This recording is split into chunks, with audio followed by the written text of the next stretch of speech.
So two of Junior's killers go to court, and one of their lawyers informs the judge that even though there has already been parameters put in place to keep his client safe, there needs to be more. Me and the Notification Gang would like to invite everybody to come join us Monday through Thursday, 9:20 to 10 o'clock for morning coffee, where we discuss the events of the prior day and also just talk mess about stuff. See you then.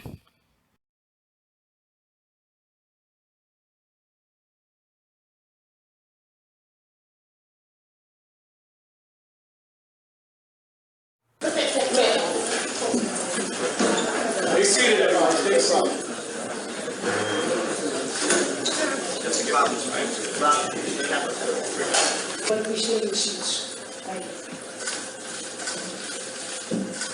Case continued. Elvin Garcia and Kevin Alvarez. The record reflect the presence of the official court interpreter. Any appearances, please. Mr. Kaiser.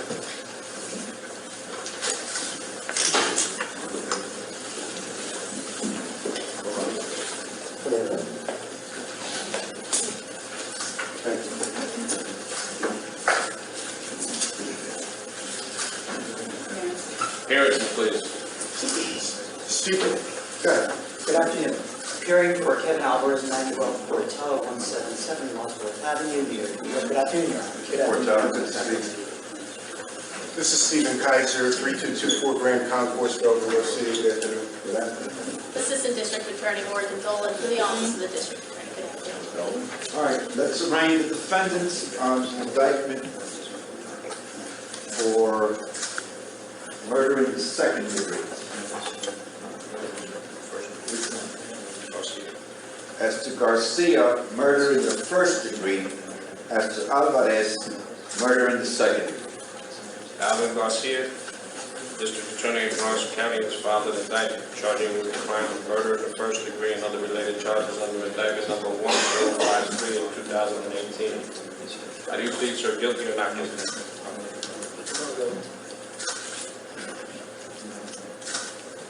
Not guilty.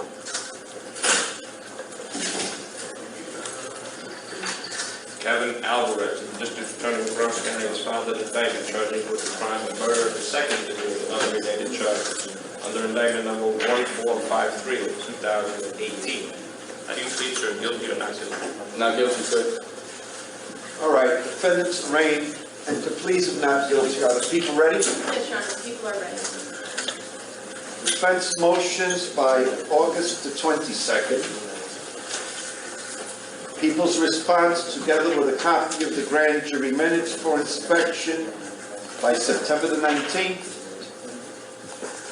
These matters are on for decision in Part 70 for October the 25th.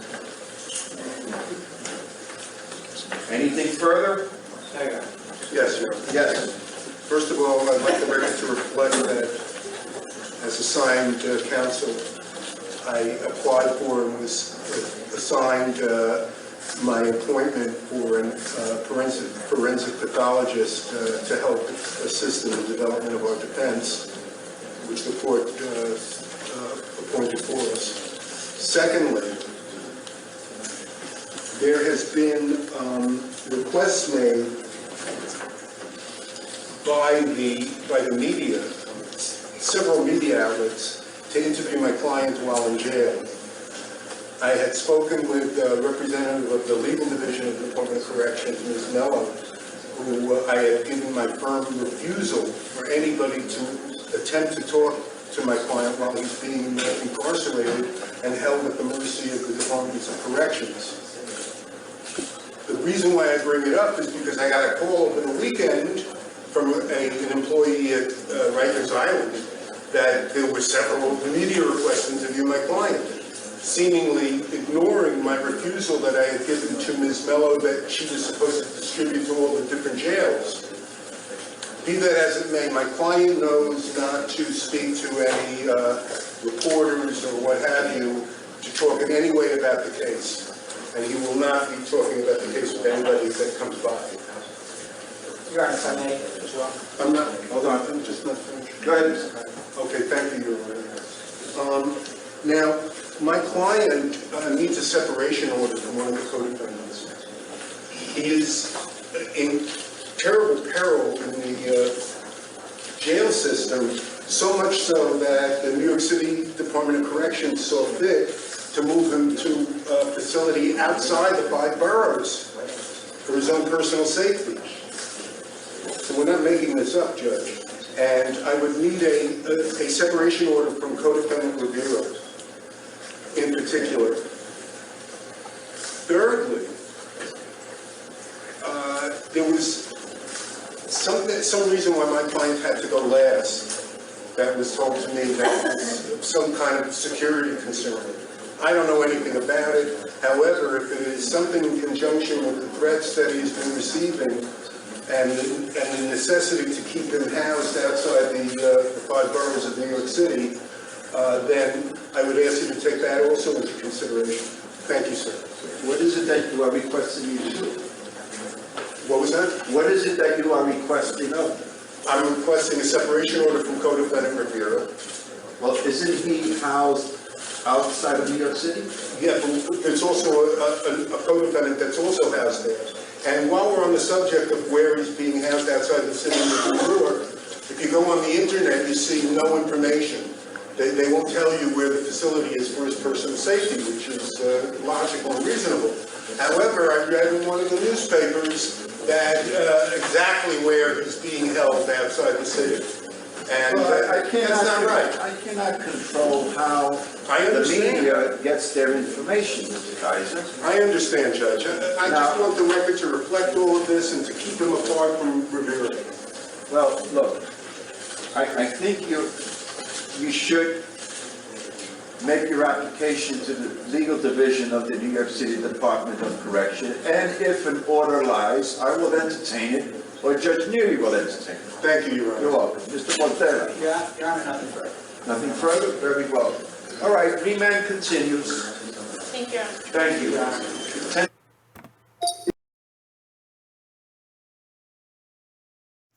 BBN, Jack Frost.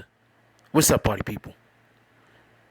Alright, so I came across this. This happened the other day. I came across the judge and the attorney speaking on Edwin Garcia's behalf, going back and forth with different court jargon or whatever the case is. But there's a couple of things that stood out to me in this particular clip. That's why I decided to speak on it. One of the first things that stood out on me after the entirety of the first viewing is they've already put him into a protective custody situation. Now he's asking for protection from the one person that was actually involved in the crime that he committed or being accused of committing, that is also jailed with him off of Rikers Island. Did you get all that? They've already taken him off of Rikers Island because of fear that he would be assaulted. And they took him to another location. When they took him to the new location, they also took one of the people that he committed the crime with, or that he's accused of committing the crime with. He now wants protection from them. Okay, to be honest, that was the second thing that stood out for me. But after seeing the entirety of the video, I thought that was the most important point. These men are hunted. There are lots of individuals, even behind the walls, that it seems will want to get their hands on these guys and serve their own type of justice. Now, if you notice closely, you might want to rewind this if you feel. One of them is charged with murder in the first, and the other one is charged with murder in the second. You get that? Okay, so let's hold on with that for 1 second. Let's just put that on the back burner and address one other issue first. The news is constantly, constantly trying to get a hold of Edwin Garcia to see if he will talk. You get that? Okay, so let's go back to the first thing. And on this point at least. He's being charged, Edwin Garcia, with murder in the first, while the other guy with him is being charged murder in the second. That means somehow the police or the DA, or both obviously, have motive for Edwin Garcia. How can they have motive for Edwin Garcia, but not motive for other people that are also in the same crime that he committed? It seems like there's a good chance, whether he did it knowingly, by accident, or he just couldn't help himself, he's been talking. So now let's go back to the first initial thing that I said. The thing that stood out to me is, even though they took him off of Rikers Island and they put him at a different facility with one of the gentlemen that they also had to take off Rikers Island for their safety, now he needs protection from the other guy that was in the same crime that he committed. It sounds to me like Edwin Garcia is absolutely talking to the police. It sounds to me like everybody's been looking for the snitch. First of all, I'm pretty sure 3, 4, 5, 6, 7 of these guys, they're just running their mouth to anybody who will listen. That's just me. That's what I think. But I think that it's a given that this guy right here, he is definitely talking to the police. Definitely. Now, I'm not mad at him for it. I'm not like, oh man, what is he doing? It's that cold. These guys committed a heinous crime. I don't care how you get them. Personally. I mean, yes, I want them to go to jail for the crime that they did and not the crime that some other mofo did. Don't get this confused. I want them to serve time for their actions. I would hope that we could find out what the real story is, or we could at least be certain about what the real story is, so everybody could feel a little bit more comfortable. I also think it'd be a good idea, and because there's gonna obviously be more than one trial. As you can see, both of these guys was in there with separate lawyers. I mean, I'm pretty sure there could probably still be one trial, but did you notice how they were also upset? Another thing that his lawyer said is, why did he have to go last? You notice that? The lawyer said that he was upset he had to go last. Why did he have to go last?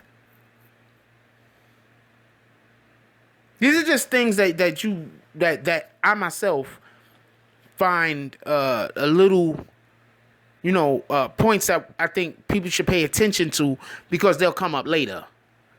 You understand? These are things that'll come up later. Like you watch a movie and they foreshadow something. This is foreshadowing. None of these men are going to get on the stand, from what I've heard. They've all said they didn't get on the stand for the indictment. I doubt that they're going to get on the stand now. I don't think anybody's getting on the stand. None of them are going to get enough time bumped off of whatever sentences that they're going to be given that's going to be even worth getting on the stand. 9 times out of 10, these dudes is dying in jail. You can't let animals back out on the street. And I'm not saying that to be disrespectful. And I'm not saying that like all criminals are animals. I'm saying they hacked that man up like animals.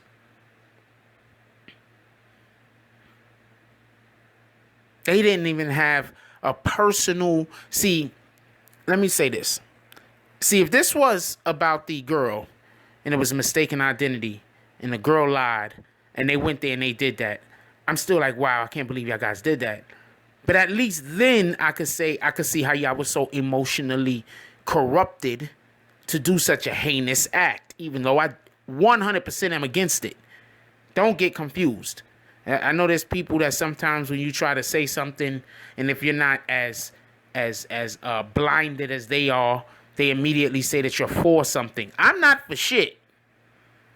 What I'm saying is, if this was a situation that they had an emotional reaction to something as horrible as this, whereas it still wouldn't be acceptable, it could be understandable that somebody would do something outrageous because of strong emotions.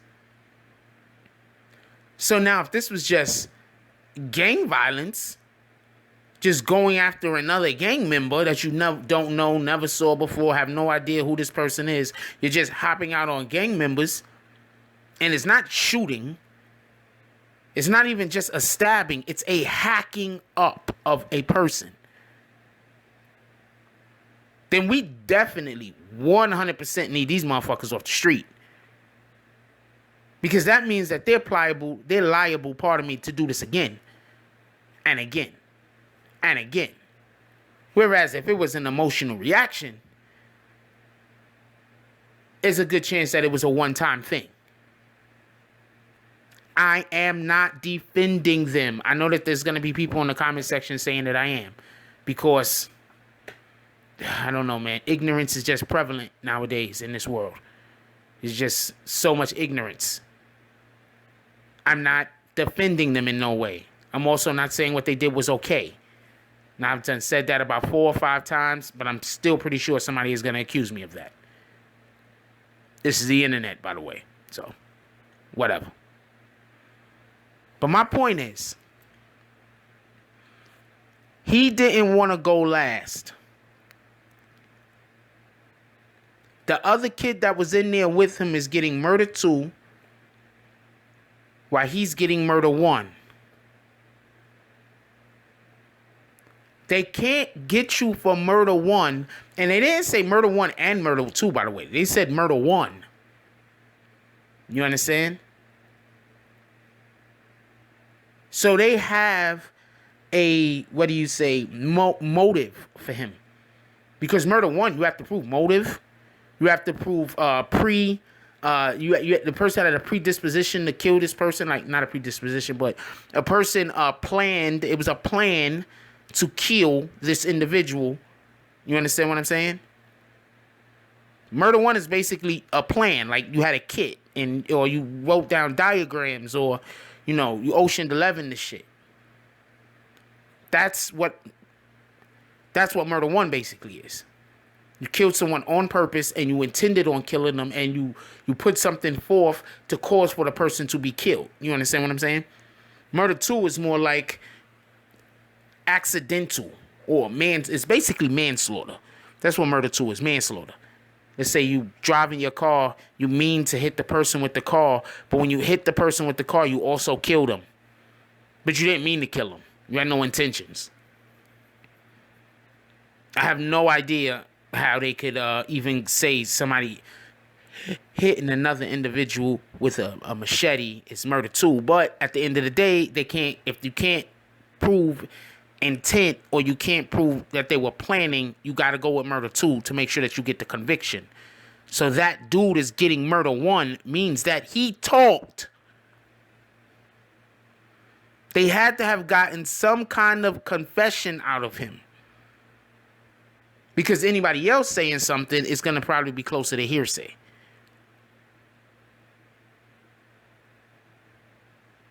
Anyway, let me know what y'all guys is talking about. Leave it down in the comment section. I want to know what y'all guys think about this. Especially about the way his lawyer handled the situation. I'm very curious about what y'all think about the way his lawyer handled the situation.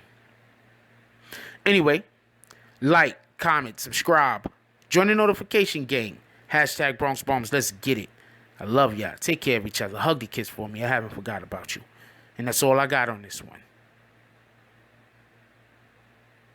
I'm out. If you like this video, please hit the like and subscribe button. If you would like to help dictate the direction that this channel takes, please leave a comment. All comments are appreciated, whether positive or negative. Thank you very much and enjoy your day. And remember, positive thoughts cause for positive things to happen. Let's get it.